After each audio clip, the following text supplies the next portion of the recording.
Question for you. You were very involved in the Democratic Party's choice for a District 2 seat, which there should have been an election to let the people choose. District 2, which is the old District 5, has not had the ability to select their own commissioner on two separate occasions. And the area has been suffering. There's been absolutely no investment unless somebody speaks up. Projects that were fully funded and slated have come to a complete halt. There is absolutely nothing going on. So I want to thank you for fighting for democracy. There are citizens in the community screaming RICO. So there's been a coordinated effort to select and put people in place and not giving the citizens the ability to select their own representation. The party, or four people in the party, selected one person who hangs out with everybody on the board of commissioners, except, well, I haven't seen you hang out with them, but there are pictures all over the place. And so they're selecting people that they're friends with instead of doing what's best for the community. Can you talk about that process? What happened at the Democratic Party meeting, and why, out of the 6 people that were presented, why they tried to keep that a secret? I am very disturbed about this process. Ever since I've had the ability to vote, and prior to it, I have pushed for voting rights. I have to. I'm a female. I'm a black female. I have to. I believe in voting. Whenever that is questioned, I'm going to fight. Because nobody has the right to take away my vote. If we're voting for the dog catcher, I want the right to vote. It has been stated that due to a bill, SB 22, which allows the appointment of, it does at a certain point, but we had not exhausted the process to get to the appointment process. There's supposed to be an election 90 days after the seat is declared vacant. Absolutely. So the election is actually supposed to be in September. I don't have the dates in front of me, but I'm going to take your word on that. Okay, what really troubled me about this entire process, when indeed the seat was declared vacant, the Democratic Party has the assignment, just like the Republican Party did when the other Republican candidate was declared vacant, to make recommendations as to who should fill that seat. Okay, at the Democratic Party level, there were at least 6 candidates that I'm aware of. If there were more, I don't know. At least 6 candidates that I'm aware of that wanted to present themselves to the Democratic Party to allow committee members to vote on the person or persons, it can be more than one, to be presented to the Board of Commissioners to choose someone to fill that seat. Okay? That did not happen. On the date that this letter was read, supposedly from the Democratic Party, and I'm assuming it did come from the Democratic Party, we were getting prepared to leave for the day. In fact, I was gathering my things, if you check the video, to leave the meeting, the Board of Commissioners meeting, when an announcement was made abruptly to say that the agenda was being changed. And we were like, what? And then the agenda was added or changed, and the letter was read, again, supposedly from the Democratic Party of Henry County, that this one person has been presented before to the Board of Commissioners to fill that seat. Now, I'm shocked. I'm absolutely shocked, because the meeting was not until that night. How can a name be presented to us in a morning Board of Commissioners meeting when the Democratic Committee meeting for Henry County is that night at 7 o'clock, which I had planned to attend, to exercise my right to hear those people who wanted to fill that seat and to vote for one of them. Okay? It didn't happen. I did go to that meeting that night to see what took place, how this happened. I abstained from the vote from the Board of Commissioners because I knew the process was not right. So I abstained. The other 4 or 5 people agreed to select the person presented. I went to the party meeting that night as scheduled. There was a party meeting. I was there for the full meeting. When the discussion came up, the only thing that the executive board could say, they were following a bill. No, you did not follow the bill process correctly. They had no other explanation.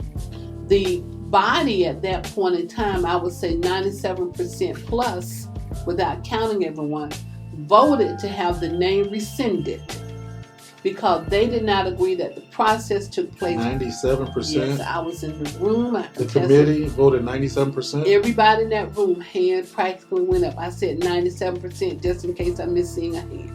Saying they wanted the name rescinded because they did not get the opportunity to vote on who would be presented to the Board of Commissioners, including me, because we should have had the right to vote. There were 6 candidates who wanted to be presented. Out of the 6, all 6 should have had an opportunity to present themselves to the members of the committee party.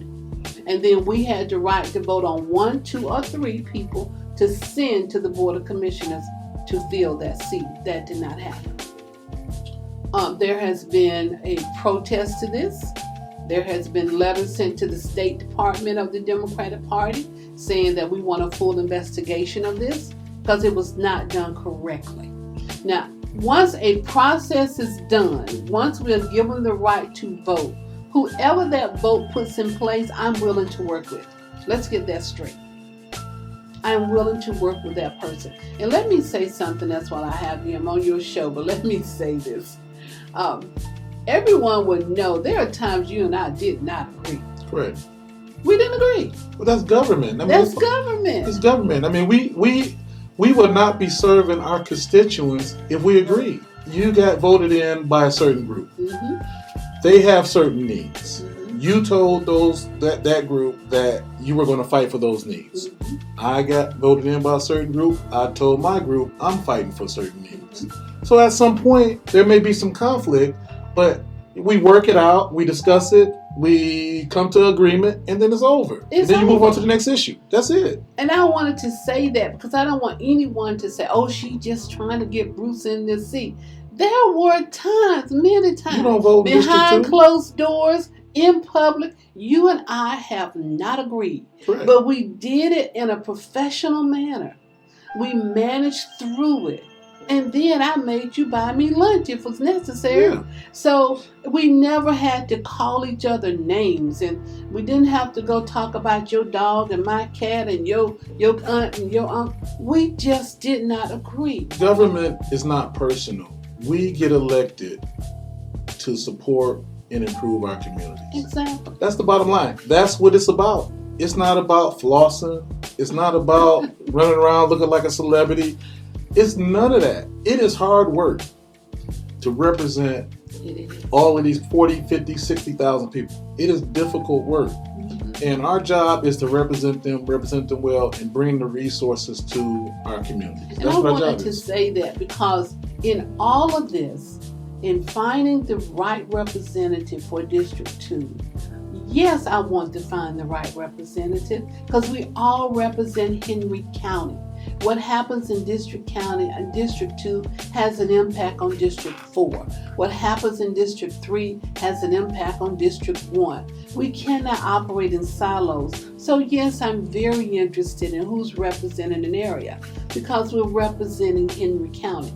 But I am not trying to be this person trying to get one person in place. 6 people should have had an opportunity to present themselves. I will say something that you mentioned though. You said a lot of the projects that were initiated by you that have already been funded really on paper that you started had just come to a screeching halt. And that's because it takes time to build relationships.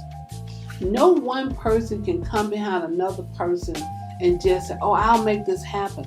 It takes time to build business relationships where people realize you're going to follow through on the work that you have established for a county. That doesn't happen with popcorn and ice cream. It doesn't. It happens with knowing how to negotiate, how to build these relationships. What are you bringing to the table? How you represent Henry County? And it simply doesn't happen because you want a title.